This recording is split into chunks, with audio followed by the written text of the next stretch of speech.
In our today's lecture, we will discuss some different type of questions related to equilibrium. In this first question, we have the uniform rod AB, BC, CD whose weights are proportional to their lengths A, B, C joining at B and C and are resting in a horizontal position on two smooth pegs. The distance between which is x. Show that x is equal to ये a square over 2a plus b plus c square over 2c plus b plus b. अब देखो पहले आप statement को समझते हैं. Statement के according हमें अब यहाँ दिया हुआ क्या है, एक तो रोड दी हुई है ए बी, फिर बी सी, फिर सी डी. ठीक है, ए बी रोड की लेंथ हमें दी हुई है स्मॉल ए, यहां से यहां तक की लेंथ हमारे पास हो गई स्मॉल ए, यहां से यहां तक की लेंथ हो गई स्मॉल बी और यहां से यहां तक की लेंथ हो गई स्मॉल सी. फिर जैसे कि हमें पता है कि ये दोनों कनेक्टेड कौन कौन से पॉइंट पे, बी और सी पे. तो एक तो हमारे को ये पता है कि जहां से कनेक्ट हो गई रोड और सिस्टम इक्विलिब्रियम की पोजीशन में है, तो वहां एक तो वेट वर्टिकली डाउनवर्ड्स एक्ट करेगा. वेट वर्टिकली डाउनवर्ड्स एक्ट कहां से करता है, वो हर रोड के मिड पॉइंट से एक्ट करेगा. उनकी लेंथ हमें ए बी सी दी हुई है, तो इसलिए वेट भी लेंथ के प्रोपोर्शनल हम कंसीडर करेंगे. कि हम कंसीडर कर लेते हैं कि एक यूनिट का वेट W है, तो ए जो लेंथ है उस रोड का वेट टोटल कितना हो गया AW. तो फिर ए बी के मिड पॉइंट से, यानी कि अब मेरे पास ए से G1 तक का लेंथ कितनी हो गई A/2. सिमिलरली यही लेंथ हो गई G1 से B तक की. इसी तरीके से ये वाली लेंथ मेरे पास हो गई B/2 और ये भी लेंथ हो गई B/2. इसी तरीके से अब ये CG3, ये वाली लेंथ हो गई C/2 और ये लेंथ भी मेरे पास हो गई C/2. ठीक है, मिड पॉइंट हमने A B B C C A B B C C D का मिड पॉइंट कंसीडर कर लिया G1, G2, G3. इनसे तीन वेट वर्टिकली डाउनवर्ड्स शो कर दिए AW, BW, CW. अब फिर से आ जाओ, जहां पे हमने दो पॉइंट्स पे रोड हमारे को स्टेटमेंट में ही गिवन है कि कनेक्ट कर ली है. अब जहां पे कनेक्ट कर रही है तो वहां पे भी कोई ना कोई एक नॉर्मल रिएक्शन एक्ट करेगी. और ऑब्वियसली देखो जो पेग भी दिया हुआ है हमारे को कि जो ये सिस्टम है रोड्स का, वो कहां पे दो पेग्स पे रेस्ट कर रहा है, एक पेग P और एक पेग Q. तो यहाँ पे and are resting in a horizontal position on two pegs distance between which is x. तो ये हमारे को ये शो करना है. तो यानी कि P से Q तक का डिस्टेंस मुझे x शो करना है और जिसमें मेरे पास प्लस B भी है. तो मैंने एक तो यहाँ पे A से B के बीच में एक पैग ले लिया P और यहाँ पे एक C से D के बीच में पैग ले लिया Q. और B और C जो रोड है वो अब डाउनवर्ड भी कोशिश उसकी क्या होगी, डाउनवर्ड की तरफ आने की, यानी कि नीचे फॉल करने की. पर वो सिस्टम में इक्विलिब्रियम की पोजीशन में, यानी कि दो नॉर्मल रिएक्शन यहाँ पे y और y डैश अपवर्ड डायरेक्शन में B से और C पे कोई दो नॉर्मल रिएक्शंस एक्ट करेंगी. अब इससे मेरे पास अब सारे सिस्टम से क्या हो गया, पहले मैंने इस सारे सिस्टम को एक्सप्लेन कर दिया. अब फिर से आ जाओ. अब देखो, क्योंकि अब हमारे को ये चीज पता है कि जो BC रोड है वो इक्विलिब्रियम की पोजीशन में है, इसका मतलब अब मेरे पास यहां से क्या चीज हो गई, यानी कि जो ये दो अपवर्ड फोर्सेस हैं ये बिल्कुल इक्वल टू डाउनवर्ड फोर्स के हैं. ये तीनों ही फोर्सेस पैरेलल हैं, क्योंकि अपने को पता है कि हॉरिजॉन्टल के साथ दो नॉर्मल रिएक्शन अपवर्ड गई और एक डाउनवर्ड वेट, क्योंकि हॉरिजॉन्टली और बिल्कुल वर्टिकली डाउनवर्ड एक्ट कर रहा है, तो यानी कि हॉरिजॉन्टल के साथ तीनों फोर्सेस वर्टिकल पोजीशन में है, तो तीनों पैरेलल हैं. तो हमारे पास अब यहां से रिजल्ट क्या होगा, इन दो फोर्सेस का सम इसके बराबर होगा. तो अब मैंने यहां से लिख लिया y plus Y dash is equal to BW। अब फिर मेरे पास अब यहाँ पे जो रिजल्ट है, क्योंकि सिस्टम इक्विलिब्रियम में तो मूवमेंट भी, अगर मैं मूवमेंट कंसीडर करती हूँ और क्योंकि ये पैरेलल फोर्सेस हैं तो मैं अब यहां से लिख सकती हूँ मूवमेंट भी नहीं तो पैरेलल फोर्सेस के according y into BG2 will be equal to y dash into G2C। मैं ये भी लिख सकती हूँ ना कि y into BG2 is equal to y dash G2C। अब ये मुझे पता है कि ये वाली वैल्यू और ये वाली वैल्यू बिल्कुल सेम है, that is small b over 2, क्योंकि ये इसके बीच का लेंथ कहां से कहां तक, b से c तक की लेंथ हमारे को पता है स्मॉल b है और b से G2 तक की डिस्टेंस स्मॉल b बाय 2 है, और ये वाली वैल्यू कट गई तो यहां से मेरे पास क्या वैल्यू आ गई, y will be equal to y dash. अब क्योंकि y और y डैश बराबर है तो ये क्या हो गया 2y is equal to BW और y will be equal to BW over 2। तो यहां से मुझे कंक्लूजन मिल गया कि y will be equal to y dash and it will be equal to BW over 2। अब फिर से अब हमारे पास जो ये रोड है A B, अब इस पे एक पेग यहाँ पे हमारे पास है P। अब मुझे टोटल लेंथ निकालनी है BC रोड के अकॉर्डिंग, तो मुझे मैंने एक रिजल्ट y और y डैश वाला निकाल दिया। अब दोबारा से जब हम सिस्टम पे आते हैं तो मुझे कितना निकालना है, मुझे P से Q तक की लेंथ निकालनी है, यानी कि PB plus BC plus CQ find out करना है। BC लेंथ तो मुझे पता ही है कि इक्वल टू स्मॉल b है, यानी कि अब मुझे PB और CQ की वैल्यू और फाइंड आउट करनी है। अब देखो इसके बाद हम अब रोड AB का इक्विलिब्रियम कंसीडर करेंगे, जिसके लिए अब हमने क्या कंसीडर कर लिया, टेकिंग मूवमेंट अबाउट P, और मूवमेंट अबाउट P भी कितना होगा, will be equal to 0 because AB rod भी इक्विलिब्रियम में है। अगर AB रोड इक्विलिब्रियम में है तो जब मैंने P से इसका मूवमेंट कंसीडर किया तो R फोर्स तो क्योंकि इसमें से क्रॉस कर रही है तो ये तो 0 हो जाएगी, और AW इसके साथ किस डायरेक्शन में, क्लॉकवाइज डायरेक्शन में है, और ये जो y वाली है ये हमारे पास इधर से एंटी क्लॉकवाइज में। तो यहां से जो रिजल्ट अपने पास आएगा AW G1P आ जाएगा माइनस y BP। तो यह जो रिजल्ट है AW के साथ G1P और y के साथ PB, ये वाली वैल्यू इक्वल हो जाएगी। जब ये इक्वल हो गई तो यहां से रिजल्ट कितना हो गया, AW G1P।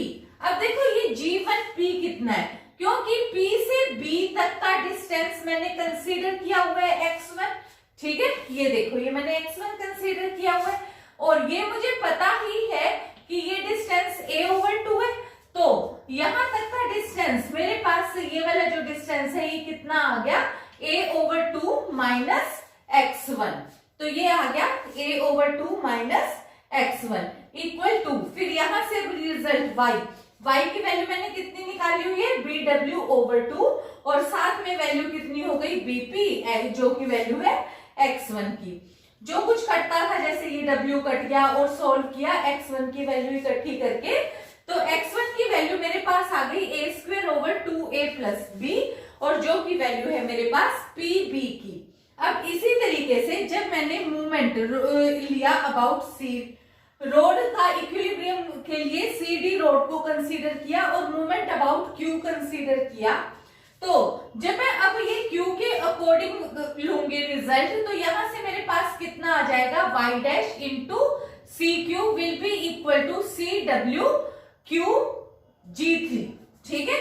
तो ये वाली वैल्यू मेरे पास आ गई, y dash CQ is equal to CW Q G3, ठीक है, ये वाली वैल्यू मेरे पास आ गई। अब y डैश की वैल्यू फिर से BW ओवर 2 है, ये मैंने सब्स्टिट्यूट कर दी, CW यहाँ पड़ा है, अब यहाँ पे आ जाओ Q G3। अब तुम्हारे को ये पता है कि यहाँ से यहाँ तक की वैल्यू हमने कितनी कंसीडर की हुई है, x2, देखो CQ is equal to x2, और ये भी हमारे को पता है कि ये वाली वैल्यू है C over 2, small c over 2, तो स्मॉल c ओवर 2 में से अब ये जो रिजल्ट है CQ, तो ये वाली वैल्यू अपने को तो चाहिए QG3, तो ये जो QG3 है, QG3 ये c/2 माइनस x2। तो ये हो गई c/2 माइनस x2। अब w कट गया, x2 वाली वैल्यूज को इकट्ठा किया तो x2 की वैल्यू आ गई c²/2c प्लस b, और ये वैल्यू है इज इक्वल टू CQ की। अब क्योंकि मुझे वैल्यू फाइंड आउट करनी थी distance between two PACS, PACS कहाँ पे P और Q पे है, तो यानी कि मुझे PQ की डिस्टेंस निकालनी थी, यानी कि PB plus BC plus CQ। PB की वैल्यू वहां से सब्स्टिट्यूट करी, BC हमें पता ही है B है, CQ की वैल्यू ये निकाली है, तो यहां से वैल्यू हो गई x1 plus x2 plus small b। Values put करने पे ये हमारे पास रिक्वायर्ड आंसर आ गया। Now in this question a triangular lemma obtuse angle at C stands with the side AC in contact with a table. Show that least weight which suspended from B will overturn the triangle. Is this result when W is weight of triangle? What would happen if C square is greater than small a square plus 3b square? अब देखो, जो ये हमारे पास turning tendency होती है, तो हमें पता है कि अगर किसी भी इक्विलिब्रियम जैसे हम कर रहे हैं, मूवमेंट करने लग रहे हैं, तो मूवमेंट वगैरह में के रिजल्ट्स में अगर एक पॉइंट फिक्स हो तो हम मूवमेंट उस एक फिक्स पॉइंट के अबाउट लेंगे, क्योंकि टर्निंग टेंडेंसी केवल और केवल उस पॉइंट के अलोंग होगी। फिर अगर दो पॉइंट फिक्स होते हैं तो उस केस में हमारे पास जो टर्निंग टेंडेंसी है वो एक एक्सिस के, क्योंकि अगर सपोज दो पॉइंट फिक्स हो गए, हमने उनको ज्वाइन किया तो वहां से एक स्ट्रेट लाइन बन गई और वो हमारे पास क्या हो जाएगा, एक एक्सिस की तरीके से काम करेगा और टर्निंग टेंडेंसी उस एक्सिस के अलोंग होगी। लेकिन अगर तीन पॉइंट्स फिक्स हो जाते हैं तो उस केस में हमारे पास टर्निंग टेंडेंसी नहीं होती और वो डायग्राम फिक्स हो जाती है, ये हम डिस्कस कर चुके हैं। फिर अब हमारे पास एक और चीज होती है टॉपलिंग। टॉपलिंग में क्या चीज होती है कि हमने कोई बॉडी रखी और वो एकदम से गिरने की टेंडेंसी में आ जाए, तो यानी कि वो इक्विलिब्रियम को लूज करने वाली है। तो यहाँ पे भी हमारे को जो क्वेश्चन दिया है उसमें हमारे को एक लेमा दिया जो कि ट्रायंगुलर लेमा है।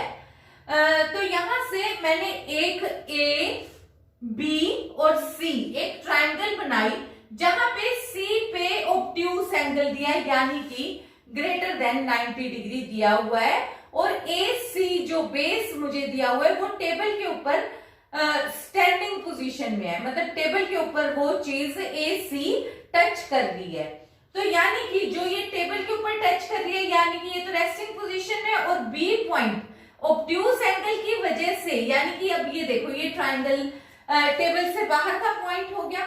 अब इसके ऊपर अगर मैं कोई वेट इंसिस्ट कर देती हूँ, इसके ऊपर इम्पोज कर देती हूँ, तो ये गिर भी सकता है, ये गिर नहीं भी सकता। तो अब मतलब अगर इक्विलिब्रियम की ही पोजीशन में, तो यानी कि ये लेमा गिरेगा नहीं और अदरवाइज ये फॉल हो सकता है। टॉपलिंग हो भी सकती है, नहीं भी हो सकती। तो अब सबसे पहले हमने क्या किया, देखो अब जो बी ए साइड थी उसको हमने स्मॉल सी कंसीडर कर लिया, बी सी साइड को स्मॉल ए और ए सी साइड को स्मॉल बी कंसीडर कर लिया। और हमें पता है कि जो वेट है, वेट सेंटर ऑफ ग्रेविटी से एक्ट करता है और हमेशा डाउनवर्ड से एक्ट करता है, और क्योंकि ये ट्रायंगुलर लेमा है, लेमिना है, तो जो भी हमारे पास है ये, तो इसके अकॉर्डिंग रिजल्ट हमारे पास क्या होगा, मीडियंस जहां पे इंटरसेक्ट करती हैं, तो वो पॉइंट हमारे पास हमने यहाँ पे क्या कर लिया कि ये जो बी डी है वो ए सी का मिड पॉइंट, मतलब ये जो डी इसका मिड पॉइंट, ये बी डी इसकी एक मीडियन, और जी मीडियन के ऊपर का ही एक पॉइंट इस तरीके से होता है कि ये 2:1 की रेशो में डिवाइड होता है। ठीक है, तो मैंने जी पॉइंट से वेट वर्टिकली डाउनवर्ड्स शो कर दिया। तो जब मैंने वेट वर्टिकली डाउनवर्ड्स एक्ट कराया है, तो जब मैंने जी को इसके वर्टिकल, जो ये वर्टिकल है वो ए सी लाइन को कहां पे मिलने लग रहा है, ई, और बी पे भी मैंने कोई एक वेट इंपोज करना है, वो मैंने सपोज कर लिया से एक्स, और वो भी वर्टिकल मेरा ए सी को आगे की तरफ प्रोड्यूस करने के बाद वो एफ पॉइंट पे आके मिलता है। अब यहाँ पे देखो, क्योंकि हमें पता है कि ये एंगल सी है, इसलिए ये आउटर एंगल इसका कितना हो गया, क्योंकि स्ट्रेट लाइन का एंगल 180 होता है, तो ये 180 माइनस सी एंगल हो गया। तो अब यहां से, अब इस रिजल्ट के अकॉर्डिंग, अब हमारे को जो रिजल्ट है, हमें तो मूवमेंट के अकॉर्डिंग चाहिए कि इक्विलिब्रियम है तो मूवमेंट कितना होगा, विल बी इक्वल टू 0, और अगर टर्निंग टेंडेंसी रखेंगे तो algebraic sum of movement will not be equal to 0। तो मैंने, अब मेरा जो मेन पर्पस है, मेरे पास अब केवल दो वेट्स हैं, एक फोर्स है W और एक है X।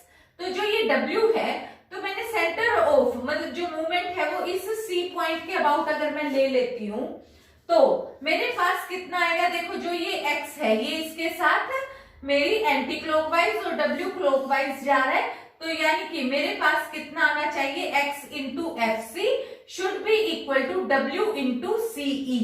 तो जब मैंने मूवमेंट लिया तो x into C F is equal to W into CE आ गया। तो अब मेरा जो पर्पस है वो मेरे पास CF और CE की वैल्यू निकालना है, क्योंकि x की वैल्यू मेरे पास कितनी आ गई, W CE ओवर CF। तो अब सबसे पहले मैंने CF की वैल्यू निकाल दी। CF की वैल्यू मेरे पास, अब ये एक ट्राइंगल है, ये ट्राइंगल में ये मेरे पास बेस हो गया, ये हाइपोटेन्यूज हो गया, ये एंगल है 180 माइनस सी, हाइपोटेन्यूज की वैल्यू मुझे पता है इज इक्वल टू ए है, तो यहां से base over hypotenuse is equal to cos 180 minus C आ गया, is equal to minus A cos C आ गया। कोसाइन फार्मूला यूज करके मैंने कोस सी की value minus C square A square plus B square over 2ab, ठीक है, ये सब्स्टिट्यूट कर दिया, ए से ए कैंसिल हो गया। सॉल्व करने के बाद मेरे पास ये CF की वैल्यू आ गई। फिर से आ जाओ, अब मेरे पास मुझे वैल्यू चाहिए, अब रिजल्ट में CF की वैल्यू मैंने निकाल ली, अब मुझे वैल्यू चाहिए CE की। अब CE की वैल्यू निकालने के लिए मैंने यहां से अब रिजल्ट कितना किया, CE से पहले मैंने DE की वैल्यू निकाल ली। अब जो DE की वैल्यू है ये मुझे पता है, देखो अब एक ट्राइंगल तो है मेरे पास GED और एक ट्राइंगल है DBF, क्योंकि ये लाइन और ये लाइन दोनों पैरेलल है, ये एंगल इनका कॉमन है, ये और ये सेम होगा, इसी तरीके से ये एंगल 90 डिग्री है, तो ये दो सिमिलर ट्राइंगल्स हैं। सिमिलर ट्राइंगल्स होने करके रेशियो प्रोपोर्शनैलिटी सेम होगी। ये तुम्हारे को पता है कि ये रेशियो 2 है, ये 1 है, यानी कि ये हिस्सा अगर 1 है तो ये टोटल हिस्सा 3 है। तो इसी वजह से अगर ये हिस्सा 1 है तो ये टोटल हिस्सा 3 है। तो यहां से मेरे पास फिर वैल्यू कितनी आ गई, यहां से DE, तो जो मेरे पास DE वैल्यू है वो किसके इक्वल आ गई, 1/3 ऑफ DF, ठीक है। तो ये जो DF आया है, तो यहाँ पे DF किसके बराबर हो गया, देखो ये DF is equal to FC plus CE, तो ये वाली वैल्यू मेरे पास आ गया is equal to DF is equal to 1/3 DC plus CF, ठीक है। CF की वैल्यू मैं ऊपर से निकाल चुकी हूँ, और DC, जो ये मेरे पास वैल्यू अब DC है, ये क्योंकि मुझे पता है कि AC का मिड पॉइंट है, ये मैंने B कंसीडर किया हुआ है, तो CD की वैल्यू मेरे पास कितनी आ जाएगी, स्मॉल b ओवर 2। इसकी जगह पे मैंने स्मॉल b ओवर 2 पुट कर दिया, CF की वैल्यू मैंने यहां से निकाली हुई थी, ये मैंने सब्स्टिट्यूट कर दी। अब CE की वैल्यू, तो यहां से CE, फिर मुझे तो वैल्यू चाहिए CE की, तो CE मेरे पास अब कितना हो गया, CD माइनस DE। अगर मैं CD में से ED सब्ट्रैक्ट कर दूं तो मेरे पास CE वैल्यू आ गई, ठीक है। तो ये वाली वैल्यू अपने पास CD की वैल्यू फिर से मेरे पास कितनी है, ऑब्वियसली B/2 माइनस DE। अब DE की वैल्यू मैंने ये फाइंड आउट की हुई है, मैंने ये सब्स्टिट्यूट कर दी, इसको मैंने सोल्व करा, cos C की वैल्यू सब्स्टिट्यूट करी, सोल्व करने के बाद मेरे पास टोटल ये रिजल्ट आ गया।